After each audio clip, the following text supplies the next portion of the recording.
सुप्रभात बच्चों। प्रिय विद्यार्थियों, पिछली कक्षा में हमने भाग 7 में पढ़ा था कि किस प्रकार से बच्चे, बूढ़े, जवान जिनकी आंखों की शक्ति चली गई थी, यानी आंखें शक्तिहीन हो गई थी, उनके सामने दंगल का नजारा नाचने लगता है। स्पंदनहीन यानी स्पंदन रहित, स्पंदन की शक्ति से सुनने, रगों में, नाड़ियों में, स्नायु क्या होते हैं, रग या नाड़ियां, उनमें बिजली की चमक की तरह शक्ति आ जाती है, यानी बिजली की चमक दौड़ पड़ती है। वैसे तो पहलवान की ढोलक की आवाज में कोई ऐसी शक्ति नहीं थी जो कि बुखार को हटा दे या उस हैजे या मलेरिया जैसी महामारी को रोक दे, लेकिन फिर भी मरणासन व्यक्तियों, मरणासन प्राणियों की आंख मूंदते समय उन्हें कोई तकलीफ नहीं होती थी उस आवाज को सुनकर। मृत्यु से उन्हें डर नहीं लगता था उस पहलवान की ढोलक की आवाजें सुनकर। इतना पढ़ा था हमने भाग 7 में। अभी भाग 8 में पढ़ते हैं, आगे देखें क्या क्या होता है। जिस दिन पहलवान के दोनों बेटे करूर काल की चपेटाघात में पड़े, यानी उस यमराज के जाल में फंसे, असह्य वेदना से जिसको सहन नहीं किया जा सकता, ऐसी पीड़ा से छटपटाते हुए दोनों ने कहा था, बाबा उठा पटक दो वाला ताल बजाओ, उठा पटक दो वाला ताल बजाओ। जब वे बिल्कुल मृत्यु के नजदीक थे, जो मृत्यु की पीड़ा सहन कर रहे थे, उस समय उन्होंने ये बात कही थी। चटाक चटधा, चटाक चटधा, यानी उठा पटक दे, उठा पटक दे। सारी रात ढोलक पीटता रहा लूटन पहलवान। बीच बीच में पहलवानों की भाषा में उत्साहित भी करता था, मारो बहादुर, मारो बहादुर, इस तरह से कह करके उनको उत्साहित भी कर रहा था। प्रातःकाल उसने देखा उसके दोनों बच्चे जमीन पर निस्पंद पड़े हैं, किसी प्रकार की कोई में फड़फड़ाहट नहीं है, किसी प्रकार के कंपन नहीं है, कहने का मतलब है मृत पड़े हैं। दोनों पेट के बल पड़े हुए थे। एक ने दांत से थोड़ी मिट्टी खोद ली थी, क्योंकि इतनी पीड़ा हो रही होगी कि दांत से जमीन की मिट्टी खोद डाली।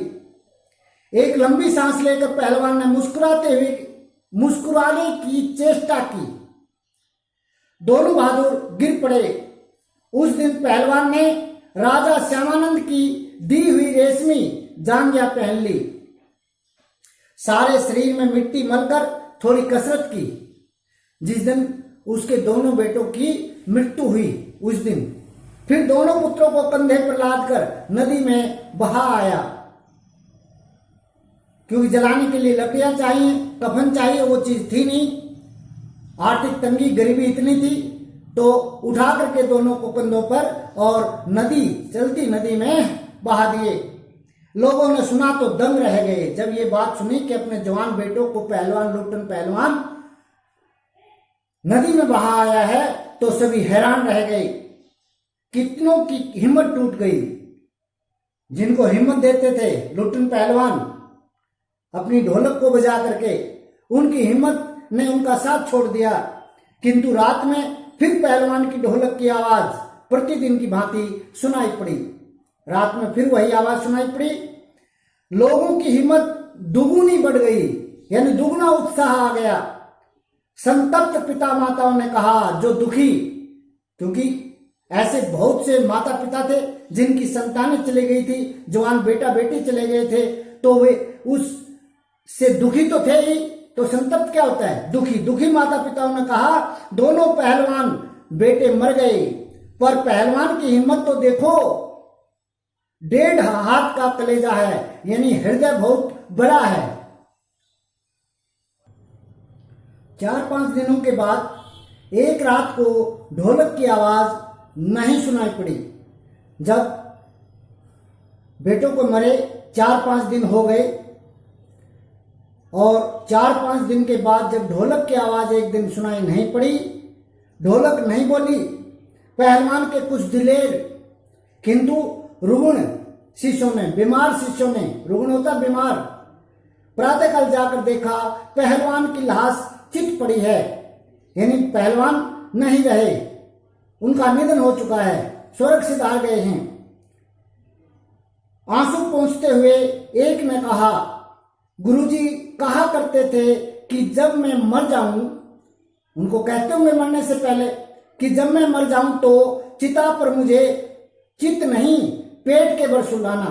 चिता पर जब लेटाओ तो पेट के बल लेटाना है, कमर के बल नहीं, क्योंकि लुटन पहलवान कभी किसी से हारे नहीं थे, किसी ने उनको चित नहीं किया था, कुश्ती में दंगल के अंदर कभी चित नहीं हुए थे वे, इसलिए अपने शिष्यों से कहते होंगे कि जब मैं मरूं तो मुझे कमर के बल मत लिटाना चिता पर, पेट के बल सुलाना।